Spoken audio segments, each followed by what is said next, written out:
তখন আল্লাহ রসুল বলছেন, আলজেম বাইতাক, তাহলে বাড়িতে থাকিও, বাইরে যায় না। আলজেম লেসানাক, মুখ বন্ধ রাখিও, মুখ খুলিও না। মুখ খুললেই বিপদ হবে, তোমার কথা কেউ মানবে না, তোমাকে মারতে চাইবে। তখন বললেন আল্লাহর নবী, বাড়ির থেকে বাইরে গেলেই যদি ক্ষতি হয়, মুখ খুললেই যদি বিপদ হয়, তো আমি বাড়িতে থেকে গেলাম। বাড়িতে এসে যদি মানুষ মারে, তাহলে আমি কি করব? এবার বলেন তো দেখি। তখন আল্লাহ রসুল বললেন, তাহলে তুমি আদমের দুই ছেলের ভালোটার মতো হয়েও। বলেন তো, আদমের দুই ছেলের ভালোটা কোনটা? হাবিল। কি ভালো? কাবিল বলল যে তোকে মারবো, তখন হাবিল বলল যে তুমি মারো মারো, আমি তোমাকে মারবো না। এই আদমের ভালোটার মতো হয়ে যেতে হবে। ওকে বলতে হবে, ঠিক আছে তুমি মারো মারো, তুমি মারতে এসেছো, আমি তোমাকে কিছু বলবো না, আমি পাল্টা বলে পরকাল হারাতে রাজি নই। পরিস্থিতি কত জটিল হবে। পরিস্থিতির জটিলতায় মানুষ কবরের উপরে গড়াগড়ি পেড়ে বলবে যে এই কবরটাই আমার হতো, দুনিয়াতে আর বেঁচে থাকা যায় না, কেন যে আছি, কিভাবে যে থাকবো। পরিস্থিতি খুব জটিল হবে, মেয়ে মানুষ আরো নগ্ন হয়ে যাবে। সব কৃষ্টি কালচার, অফিস আদালত, কোর্ট কাচারি, শিক্ষা প্রতিষ্ঠান, আপনার খাতা কলম বই পুস্তক সব খ্রিস্টানদের ইহুদিদের নীতিতে হবে। কোনো একটা কাজ মুসলমানের নীতিতে থাকবে না। এখনই নাই, প্রায় নাই, সব কাজে ইহুদি খ্রিস্টানদের নীতিতে। স্কুল কলেজ শিক্ষা প্রতিষ্ঠান, খাতা কলম ছুটি ছাড়া সব, রাস্তাঘাট সব ইহুদি খ্রিস্টানদের নীতিতে। সম্মানিত দিনী ভাই বোন, আজকের সংক্ষিপ্ত আলোচনা আপনাদের সামনে এতিম ও প্রতিবেশী।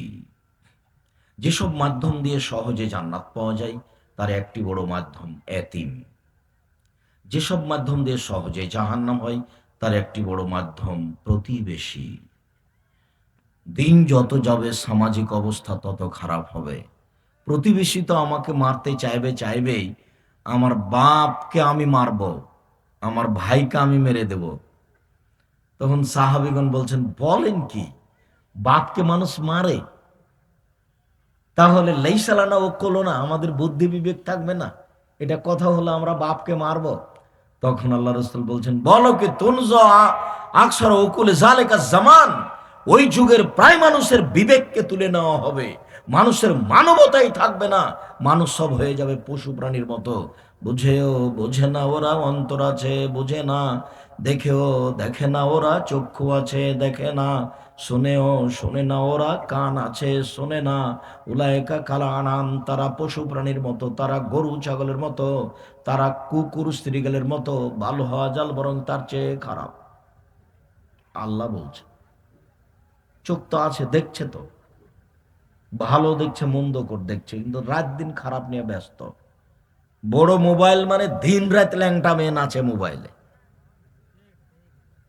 সে কখন ঘুমাচ্ছে সে নিজেও জানে না। যুবকতাই যুবতীয়তাই, একটা যুবতী তার মোবাইলে একেবারে সারা রাত জেনা দেখতে দেখতে সময় কাটিয়ে দিচ্ছে। আর জেনা দেখা একেবারেই সহজ। দিন যত যাবে সামাজিক অবস্থা তত খারাপ হবে।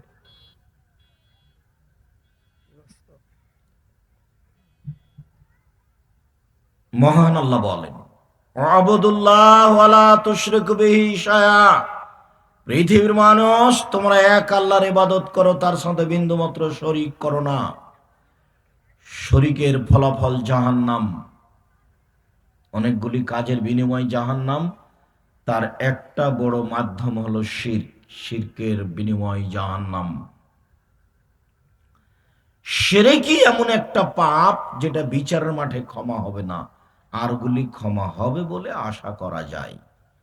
আনাস রাদিয়াল্লাহু তাআলা আনহু বলেন, রাসূল সাল্লাল্লাহু আলাইহি ওয়াসাল্লাম একদা বললেন যে আল্লাহ তাআলা বলেন, মানে হাদিসে কুদসি, আল্লাহ তাআলা বলেন, ইয়াবনা আদম মা দাওয়াতানি ওয়া রাজাউতানি, আদমের ছেলে মেয়েরা শোনো, তুমি যেভাবে ডাকো আমি সেভাবে থাকি, তুমি যেভাবে ডাকো আমি সেভাবে থাকি। ফাস্তাগফারতানি গাফারতু লাকা আলা মা কানা মিনকা ওয়ালা উবালি, তুমি আমার কাছে ক্ষমা চাও, তোমার সব পাপ ক্ষমা করে দিব। আমি পরোয়া করি না তুমি কত বড় পাপী, আমি পরোয়া করি না তুমি কত বড় পাপী, আমি পরোয়া করি না তুমি কত বড় পাপী। তুমি যেভাবে ডাকো আমি সেভাবে থাকি, তুমি যেভাবে আশা পোষণ করো আমি সেভাবে পূর্ণ করে থাকি, তুমি ক্ষমা চাইলে আমি ক্ষমা করে দিই। আবার বলছেন, ইয়াবনা আদম লা বালাগাত জুনুবুকা আনানা সামায়ে ফাস্তাগফারতানি গাফারতু লাকা ওয়ালা উবালি, আদমের ছেলে মেয়ে শোনো, তোমাদের পাপ বেশি হতে হতে যদি আকাশে লেগে যায় পাপ আর পাপ, এরপরে যদি আমার কাছে ক্ষমা চাও আমি ক্ষমা করে দেব। আমি পরোয়া করি না তুমি কত বড় পাপী, আমি পরোয়া করি না তুমি কত বড় পাপী, আমি হিসাব করি না তুমি কত বড় পাপী। তুমি যেভাবে ডাকো আমি সেভাবে থাকি, তুমি যেভাবে আশা পোষণ করো সেভাবে আমি পূর্ণ করে থাকি, তুমি একটু ক্ষমা চাও না। এর পরের বাক্য যেটা কথা বলছিলাম, এবার কিয়ামতের মাঠে আল্লাহ বলবেন আমাদেরকে, ইয়াবনা আদম লা আতাইতুম বিকুরাবিল খাতায়া সুম্মা লাকিতানি লা তুসরিফু বিশাইআ লা আতাইতুকা বিকুরাবিহা মাগফিরা, আদমের ছেলে মেয়ে শোনো, আজ বিচারের মাঠে উপস্থিত হয়েছে আকাশ জমিন পরিমাণ পাপ নিয়ে, পাপ আর পাপ, আকাশ জমিন পূর্ণ হয়ে আছে, আমি তোমার সব পাপ ক্ষমা করে দেব, তোমার যেই পরিমাণ পাপ আমার সেই পরিমাণ ক্ষমা, তোমার যেই পরিমাণ পাপ আমার সেই পরিমাণ ক্ষমা, তোমার পাপ যত আমার ক্ষমা তত, তোমার পাপ যত আমার ক্ষমা তত, যদি শিরক না থাকে। পৃথিবীর মানুষ, তোমরা এক আল্লাহর ইবাদত করো, তার সাথে বিন্দু মাত্র শিরক করো না। এদেশের মাটিতে শিরক হয় একবারে বিপদ সীমার উপর দিয়ে। এদেশের অফিস আদালত কোর্ট কাছারি শিক্ষা প্রতিষ্ঠান স্কুল কলেজ খাতা কলম সব শিরক দিয়ে ভরা, সব শিরক দিয়ে ভরা। বাড়ির সামাজিক অবস্থা শিরক দিয়ে ভরা। হাত থেকে চাঁপাই নবাবগঞ্জ রাজশাহীতে বলে, হাত থেকে গিলাস পড়ে গেলে কুটুম্ব আসতে পারে, এমন কথা শিরক। ঘরের উপরে কাক ডাকলে কুটুম্ব আসতে পারে, এমন মন্তব্য শিরক। আমি কথা বলছিলাম টিকটিকি টিকটিক করে উঠলো, এমন কথা বললে শিরক হবে।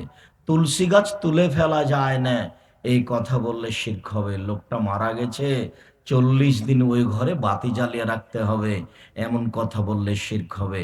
সন্ধ্যা হওয়ার সাথে সাথে বাড়িতে বাতি জ্বালাতে হবে, এমন হিসাব করলে শিরক হবে। গরুকে লাথি মারা যায় না, এমন হিসাব করলে শিরক হবে।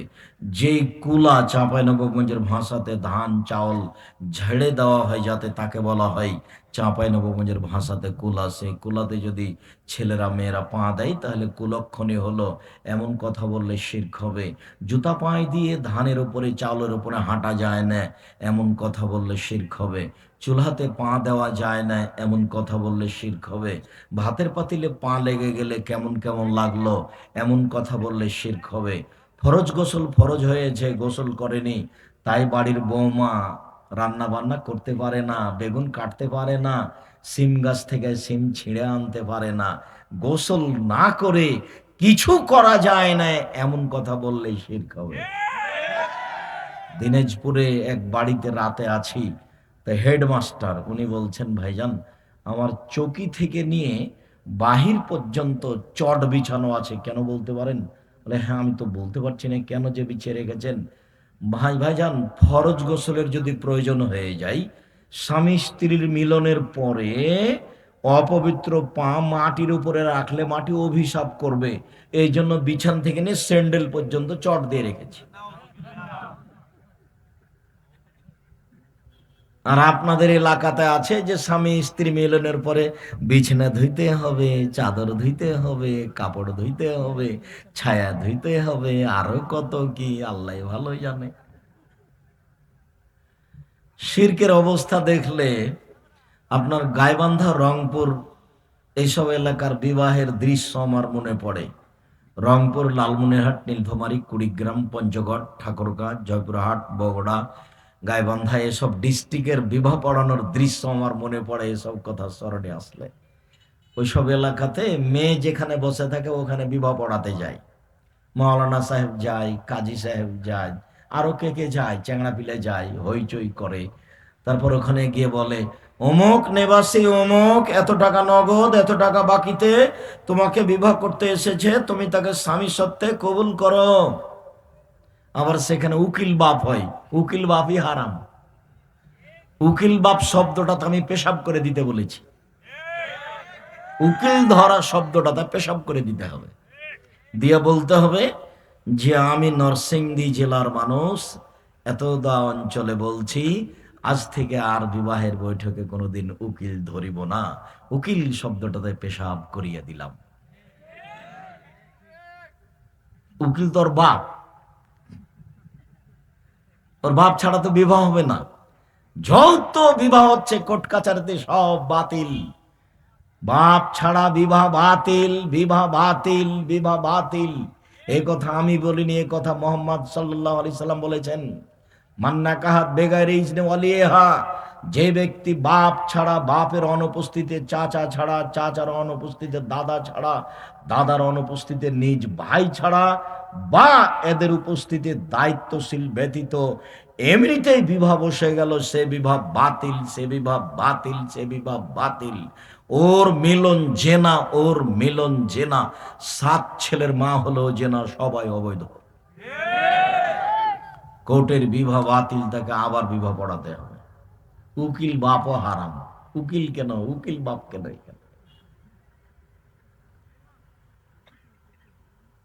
তারপরে 3বার বলার পরে এখন এই লোকগুলি যারা বাড়ির ভিতরে এসেছে, এরা এখন বর যেখানে বসে আছে সেখানে যায়, গিয়ে দাঁড়িয়ে থাকে। তখন বসে থাকা লোকগুলি বলে, আপনারা কে? আমরা এই বিবাহের উকিল। মেয়ে কবুল করেছে? জি করেছে। আপনারা শুনেছেন? জি শুনেছি। তখন বলে, তাহলে বসেন। মনে হচ্ছে এক পাগলামি কারবার, হিন্দুদের বিবাহ লেগেছে কলার গাছের চতুর্দিকে ঘুরে, ধর্ম পাগল হয়ে গেছে। নরসিংদী এরকম কিনা আমি জানি না, কোনো বিবাহে উপস্থিত হয়েছে কিনা আমি জানি না। তবে চাঁপাই নবাবগঞ্জে এমন কোন বিবাহের এমন একটা নীতি নাই যেটা জায়েজ, সবই হারাম। বলছিলাম সম্মানিত দিনী ভাই বোন, আবুদুল্লাহ ওয়ালা তুশরিকু বিহি শাইআ, পৃথিবীর মানুষ তোমরা এক আল্লাহর ইবাদত করো, তার সাথে বিন্দু মাত্র শিরক করো না। বাংলাদেশের মাটি এমন মাটি যেখানে বিপদ সীমার উপর দিয়ে শিরক চলে। আল্লাহ ছাড়া কারো কাছে কিছু চাইলেই শিরক হয়, কবরের কাছে কিছু চাইলেই শিরক হয়, পীরের কাছে কিছু চাইলেই শিরক হয়, কবরে মানত মানলেই শিরক হয়, দিবস পালন করলে শিরক হয়, সেটা যেই দিবসই হোক না কেন। এই দেশের মাটিতে শিরক পরিপূর্ণ হয়ে আছে। যতবার রবীন্দ্রনাথ ঠাকুর বলেছে ও মা তোমার আকাশ, ততবার ঠাকুর বলছে ও কালিমা তোমার আকাশ। আমার ছেলের পবিত্র মুখখানে বলছে ও কালিমা তোমার আকাশ।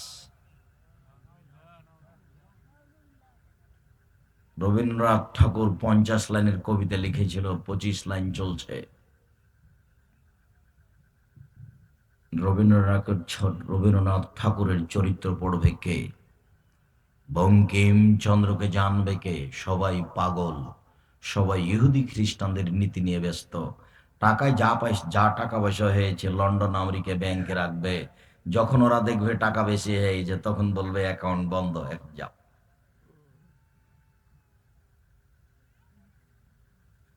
চরিত্র পরিবর্তন হয়ে গেছে, কিভাবে ফিরে আসবে আল্লাহ তুমি সহজ করো।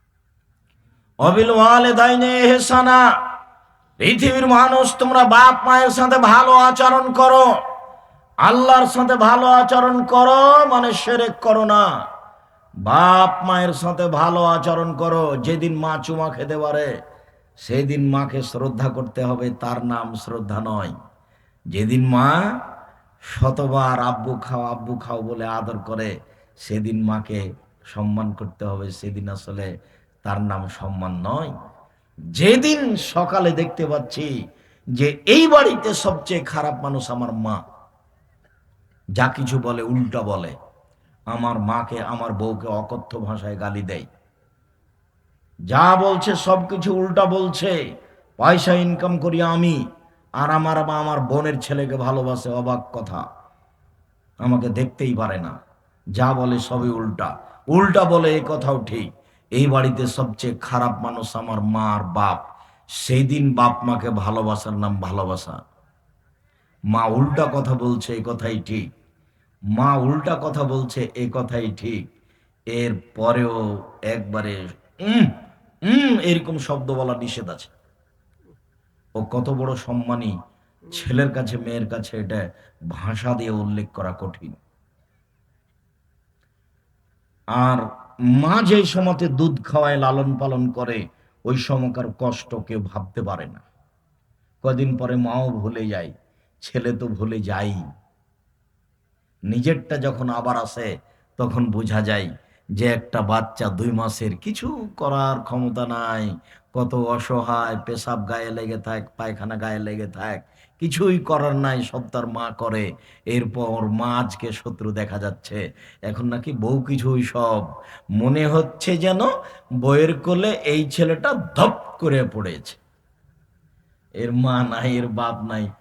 আপনি 1000 একটা নতুন টাকা আপনার বউয়ের সামনে আপনার মাকে দিয়েই দেখেন না, তখন আপনি আপনার বউয়ের মুখখান দেখেন কেমন হয়ে গেছেন। মনে হচ্ছে চাকরি ওর, টাকা ওর, অর্থ সম্পদ ওর। আপনার মায়ের মনে হচ্ছে কিছুই নাই, এখানে কিছুই নাই তার। এখানে তার কোনো স্বাধীনতা আছে, ব্যক্তিত্ব আছে, এটা মনে হয় না। আর এত টাকা ইনকাম করেন আপনার মা, তো এটা টাকা সামলাতে পারবে না। তখন আপনি মনে করেছেন যে সব টাকা আমার বউ দেখবে, তো ঠিক আছে দেখুক। একজন সাহাবী এসে বলছেন, আল্লাহর নবী, আমার বাপ মা আমার কাছে কি পায়, কি অধিকার তার? তখন আল্লাহ রাসূল বলছেন, বলো কি? হুমা জান্নাত নারকা, তোমার বাপ মা তোমার জাহান্নাম, তোমার বাপ মা তোমার জান্নাত, ওরাই তোমার জাহান্নাম, ওরাই তোমার জান্নাত। তোমার বাপ মা তোমার জাহান্নাম, তোমার বাপ মা তোমার জান্নাত, ওরাই তোমার জাহান্নাম, ওরাই তোমার জান্নাত। মায়ের পায়ের নিচে জান্নাতে, কথাই ঠিক। এই সময়ে মাকে শ্রদ্ধা করা খুব কঠিন। যেই সময়ে মা আমার বৌমা আমার বউকে অকথ্য ভাষায় গালি দেয়। আমি সকাল 10টার সময় বলে গেছিলাম আমার বউকে, শোনো, আমার মা বিছানে পেশাব করে, তুমি কাপড় পরিষ্কার করে দিও। আমি বিকাল 4টায় এসে দেখছি আমার মা পেশাব করা ভিজা কাপড়ে আছে। আমি বললাম, তুমি আমার মায়ের কাপড় পরিষ্কার করনি কেন? তখন আমার বউ আমাকে উত্তরে বলছে, যাও তোমার মাকে তুমি দেখো। আমি ও ঘরে গেলে তোমার মা আমাকে অকথ্য ভাষায় গালি দেয়। আমার মায়ের বয়স 80 বছর, আমার মায়ের বিবেচনা নেই, আমার মা আমার বউকে গালি দিচ্ছে, এ কথাই ঠিক। এখন বোনেরা তো নেই, সব শ্বশুর বাড়ি চলে গেছে, ওরা তো এসে এখানে কাজ করতে পারবে না, ওদের সংসার আছে। শুনুন, সব উল্টে গেছে, বউ উল্টে গেছে, ছেলে মেয়ে উল্টে গেছে, সবাই বাড়িতে উল্টে গেছে। কেউ আপনার মায়ের পক্ষে নয়, আপনিও আপনার মায়ের পক্ষে নন। কেননা এই বাড়িতে সবচেয়ে বড় শত্রু আমার মা। এরপরেও গোসল করাবেন আপনি, কাঁধে করে মেডিকেলে নিয়ে যাবেন আপনি, কাঁধে করে মেডিকেল থেকে নিয়ে আসবেন আপনি, কাপড় পরিয়ে দেবেন আপনি, কাপড় গোসল করে দেবেন আপনি, মেডিকেলে নিয়ে যাবেন আপনি, যত প্রয়োজন আছে আপনার মায়ের সবকিছু আপনি করবেন। এমন কোনো আপনার মায়ের কর্ম নাই যেটা আপনাকে করতে হবে না বা আপনার লজ্জার কারণ আছে, এমন কিছু নেই। একদিন আপনি ছিলেন আপনার মায়ের কোলে, এখন আপনার মা আপনার কোলে। এখনো শিশুর চেয়েও বেহিসাব, শিশুর যে হিসাব থাকে তার নেই। বলে সব উল্টা কথা। উল্টা কথাকে হিসাব করলে আপনি বাপ মাকে মূল্যায়ন করতে পারবেন না। আর ছোট বাচ্চাকে আদর করা যায়, পেশাব পায়খানা সাফ করা যায় সহজে, কিন্তু 90 বছরের মানুষ যদি পেশাব পায়খানা করে তখন সহজে তা সাফ করা যায় না। এত কঠিন অবস্থা যেন কারো উপরে না আসে। যার কারণে রাসূল সাল্লাল্লাহু আলাইহি ওয়াসাল্লাম বলেছেন যে তোমরা এই দোয়াটা পড়িও, আউযুবিকা মিন আরদালিল উমর। হে আল্লাহ, তোমার কাছে ওইরকম বয়স চাই না যে বয়সে অথর্ব হয়ে বিছানায় পড়ে থাকবো, বউ দেখতে পারবে না, ছেলে দেখবে না, গ্রামবাসী দেখতে পারবে না, মেয়েরাও দেখতে পারবে না। আমি একদিন সবার শ্রদ্ধেয় পাত্র ছিলাম, সবাকে আদর যত্ন করে মানুষ করলাম, দেখি আমার একটু ডাকে সাড়া দেওয়ার কেউ নেই। এরকম বয়স যেন না হয়। মহান আল্লাহ বলেন, অবিল ওয়ালিদাইনি ইহসানা, পৃথিবীর মানুষ, তোমরা তোমাদের বাপ মাকে ভালোবাসো, বাপ মাকে ভালোবাসার ফলাফল জান্নাত। এই কথা আল্লাহ বলেন, এই কথা আল্লাহর নবী বলেন। অবিদিল কুরবা, পৃথিবীর মানুষ, নিকট আত্মীয়র সাথে ভালো আচরণ করো। পৃথিবীতে সবচেয়ে নিকট আত্মীয়কে জানেন? ভাই। যদিও চাঁপাইনবাবগঞ্জের ভাষাতে একটা কথা আছে, ঠাই ঠাই, সবাই পৃথক। তিন ভাই একই মায়ের পেটে জন্ম নিয়েছে, একসাথে খাচ্ছিলাম থাকছিলাম। আমার মা কত আমাকে আদর করে আমাদের তিন ভাইকে বসিয়ে খাওয়ালো একসাথে। আমার মা কত মাথায় হাত দিয়ে আদর করে লালন পালন করে একসাথে খাওয়ালো। এখন দেখি আমি বিবাহ করেছি, আমি উপার্জন করি, আমার মতো খাই। আমার ভাই বিবাহ করেছে, ও উপার্জন করে তার মতো খাই। আর একজন ভাই বিবাহ করেছে, উপার্জন করে তার মতো খাই। এখন নাকি কেউ কারো নয়। জমি জায়গার ভাগ নিয়ে এমন মারামারি লেগে গেল, কোর্ট কাচারি হলো। আমাদের গ্রামে ভাই ভাই গন্ডগোল লেগে ঢেঁকি কেটে ভাগ করে নিয়েছিল। ঢেঁকি কেটে ভাগ করে নিয়ে কি হবে? আপনাকে এখানে একটা কথা বলে যাচ্ছে, আপনাকেই বলছে, এই ছেলে, তোমাকে বলছি, তুমি তোমার মাকে বলে দিও, তোমার মা আর তোমার চাচি, তোমার চাচি বড়, তোমার মা ছোট। গন্ডগোল কিন্তু তোমার চাচির কারণে হয়েছে, তোমার চাচি বড়, এই বাড়ির বড় বউ, তোমার মা ছোট। গন্ডগোল তোমার চাচির কারণে হয়েছে, তোমার মাকে হাত ধরে ক্ষমা নিতে হবে, পরিস্থিতি কন্ট্রোল করতে হবে তোমার মাকেই। তোমার মাই ছোট, এই আচরণ তোমার মাকেই দেখাতে হবে। আপনারা দুই ভাই গন্ডগোল হয়েছে, আপনার বড় ভাইয়ের কারণে ঘটেছে এইসব গন্ডগোল, হইচই জমি জায়গা ভাগ নিয়ে। আপনাকে হাত ধরে ক্ষমা নিতে হবে, আপনি লাভ দিয়ে উঠিয়েন না, হ্যাঁ ওই গন্ডগোল বাঁধিয়েছে, আমি হাত ধরতে যাব কেন? আল্লাহ রাসূল বলছেন যে ছোটকেই সম্মান করতে হবে, বড়কে, তার নাম শরীয়ত, তার নাম সদাচরণ। সদাচরণ, ভাই ভাই, এ হলো নিকট আত্মীয়। পৃথিবীর মানুষ সবাইজুল কুরবা, তোমরা নিকট আত্মীয়র সাথে সদাচরণ করো, মানে ভাইয়ের সাথে সদাচরণ করো, জায়ের সাথে সদাচরণ করো। জায়ের সাথে যা ভালোভাবে চলবে, একটুতে গন্ডগোল করতে পাবে না। জায়ের ছেলে আরেক জায়ের ছেলেকে মেরে দিয়েছে, তো যেই জায়ের ছেলে মেরেছে ওই ছেলেটাকে বাদ দিয়ে যেই ছেলেটা কাঁদছে, এই মহিলার উচিত হবে তাকে কোলে নেওয়া, যে ছেলেটা কাঁদছে। কেননা যেই ছেলেটা কাঁদছে তার মা পাল্টা গালি দিতে পারে, তখন একে মুখ বন্ধ করতে হবে, ও যা বলছে বলে নেই, নইলে ভাই ভাইয়ের সম্পর্ক টিকানো যাবে না। সবচেয়ে কঠিন আল্লাহর সাথে সদাচরণ করা। আল্লাহর সাথে সদাচরণ কেটে যায় শিরক করলে। তারপরে কঠিন বাপ মায়ের সাথে সদাচরণ করা। জোরে বাপ মায়ের সামনে কথা বললে সদাচরণ কেটে যায়। হ্যাঁ, তোমাকে বলেছিলাম যে তুমি বাজারে যাও না, তবু তুমি গেলে কেন? এরকম ভাষা বললেই সদাচরণ কেটে গেছে। তারপরের সদাচরণ হলো ভাইয়ের সাথে। ভাই আগে কথা বন্ধ করেছে, সেই জন্য আমিও বন্ধ করেছি, কথাই বলি না। অবেদিল কুরবাওয়াল ইয়াতামা, এতিমের সাথে সদাচরণ করো। এবার ওই কথাটি এসেছে যা সহজেই জান্নাত পাওয়া যায়। আবু মুসা আশআরী রাদিয়াল্লাহু তাআলা আনহু বলেন, রাসূল সাল্লাল্লাহু আলাইহি সাল্লাম বলেছেন, কাফিরুল ইয়াতিম আনা ওয়া কাফিরুল ইয়াতিম হাকাদা ফিল জান্নাহ। আমি মুহাম্মদ সাল্লাল্লাহু আলাইহি সাল্লাম এবং যে এতিমের লালন পালন করে সে জান্নাতে এইভাবে থাকবো। তখন তর্জনীয় মধ্যমা, এই মেয়ে, কথা বলছো নাকি তুমি? তোর মাথায় কাপড় নেই কেন? তুমি ফ্যাশন বোরকা পরে আছো কেন? ফ্যাশন বোরকা পরেছো কেন? গায়ে আঁটো সাঁটো বোরকা পরেছো কেন? তোমাকে কতদিন বলেছি, তুমি লজ্জাবোধ করো না কেন? তুমি ইতস্তবোধ করো না কেন? তোমার শরম হয় না কেন? আঁটো সাঁটো বোরকা পরে তুমি কি দেখাতে চাচ্ছ? উপস্থিত বৈঠকের দিনই মুসলিম বোন, আপনাকে আমি এভাবে বলে কষ্ট দিতে চাইনি। শুনুন, আপনাকে আমি বলেছি যে আপনি সালোয়ার কামিজ মেক্সি চাদর পরেন, এটা আমার পরামর্শ। তারপরে বলেছি যদি শাড়ি পরেন তাহলে 2 ছাঁটের ব্লাউজ পরতে হবে, যার হাত হবে কবজি পর্যন্ত। নিচের দিক কোমরের নিচে চলে যাবে। আর শাড়ি পরে বাড়ির বাইরে গেলে পা মোজা পরতে হবে। কেন? পা মোজা না পরে শাড়ি পরে যদি রিক্সাতে উঠে তাহলে হাঁটু পর্যন্ত পা দেখা যাবে। অতএব সালোয়ার কামিজ মেক্সি চাদর পরতে হবে, এটাই ঠিক। আপনাকে আমি এটাই পরতে বলছি। বোরকা পরেন, যে বোরকা পরেছেন সেটা ভালো আছে, তবে আঁটো সাঁটো কেন, ঢিলা ঢালা বোরকা পরেন। আর আপনি, এই ছেলে, বাইরে মানুষ হাসছে, তুমি দেখতে পাও না এটা রাস্তা নাকি? আজকে আমি কন্ট্রোল করব পরিবেশ। দাওয়াত দিয়ে নিয়ে এসেছো তোমরা, জনগণ তোমরা করো। ওইখানে একজন দাঁড়াতে বলো, মধ্যে একজন ওইখানে দাঁড়াতে বলো। ওর বিবেচনা আছে, হ্যাঁ হ্যাঁ করে হাসছে, আমি এখানে কথা বলছি, হাসে কোন লজ্জায়? ওর হিসাব নিকাশ আছে, ও কি বক্তব্য শুনতে এসেছে? ও আড্ডা পিটতে এসেছে, আড্ডা পিটতে বেড়াচ্ছে।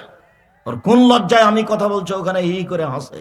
একটু লজ্জা হয় না তোমার? একটু শরম হয় না তোমার? একটু হায়া হয় না তোমার? একটু ইতস্তবোধ হয় না তোমার? তোমার এখানে বক্তব্য দিতে হবে, আমি আব্দুর রাজ্জাক আমার এখানে ঠেকা বেঁধেছে? তুমি দোকানে বসে আছো কেন? এখন তোমাকে চা খেতে হবে, কে বলেছে? বসে গল্প করছো কেন? আমি আব্দুর রাজ্জাক বিন ইউসুফ বলছি, আল্লাহে আল্লাহর কসম, আল্লাহে আল্লাহর কসম, আল্লাহে আল্লাহর কসম, ৩৩ বছরের মধ্যে ৩১ বছরের মধ্যে আমি কোনোদিন অপ্রয়োজনীয় বাক্য বলিনি।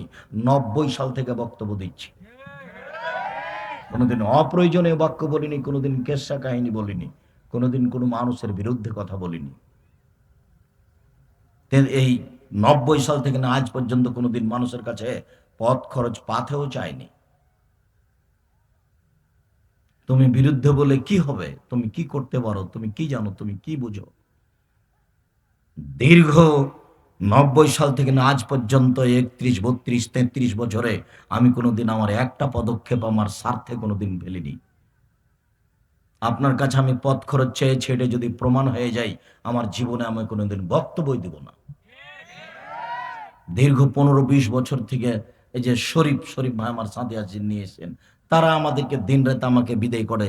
আপনি দেখেন আমার কোনো সময় মুখটা বিবর্ণ হয়েছে টাকা দেওয়ার সময়তে, এটা প্রমাণ হয়ে গেলে আমি আমার বক্তব্য দেব না। দীর্ঘ এই ৩৩ বছরে যদি আমার কেউ পরিচয় আদায় করে থেকেছে তাহলে আমি বক্তব্য দেব না।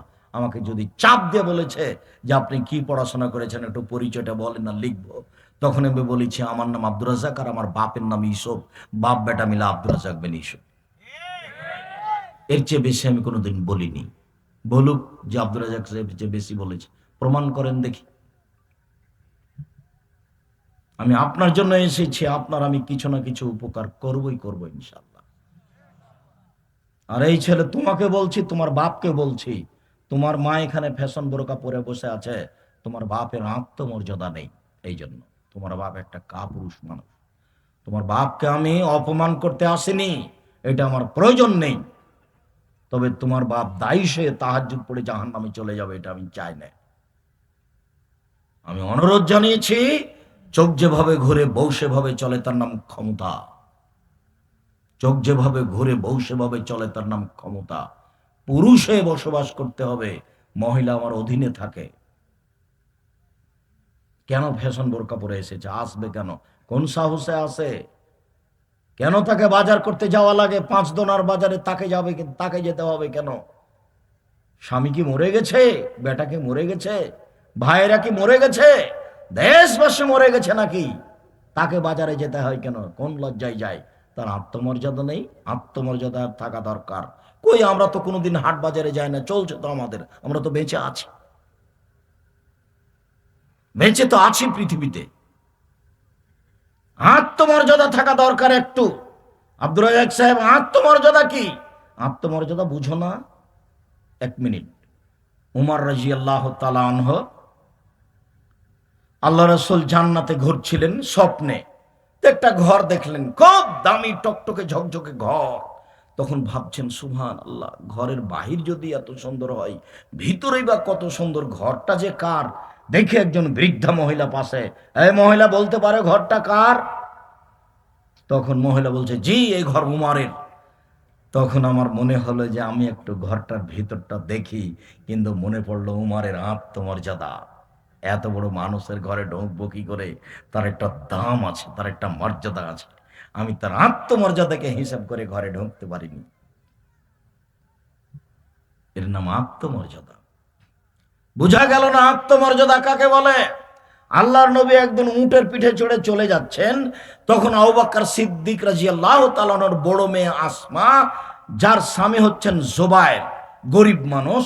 তো আসমা ওই জমিতে গিয়ে খেজুর ডাল কেটে খেজুর ডালের বোঝা মাথায় করে বাড়ি চলে যাচ্ছে।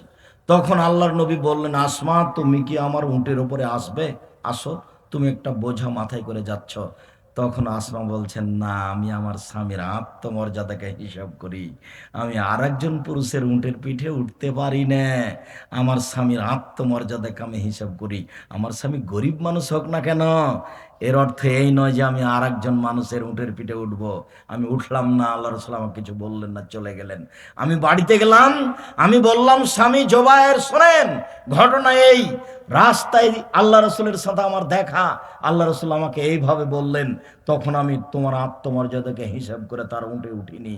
তখন জুবায়ের বলছেন, শোনো আসমা, রাসূলের পিছনে উঠলে আমার আত্মমর্যাদার কারণে তোমার বাঁধে ঘা লাগে, তোমাকে কথা ঠিক, তবে তুমি যে খেজুরের আটি বোঝা মাথায় করে চলে আসো মহিলা মানুষ হয়ে, এইটা আমার আত্মমর্যাদাতে আরো বাঁধে,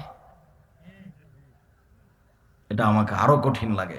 এখনো বুঝাতে পারলাম না আত্মমর্যাদা কাকে বলে।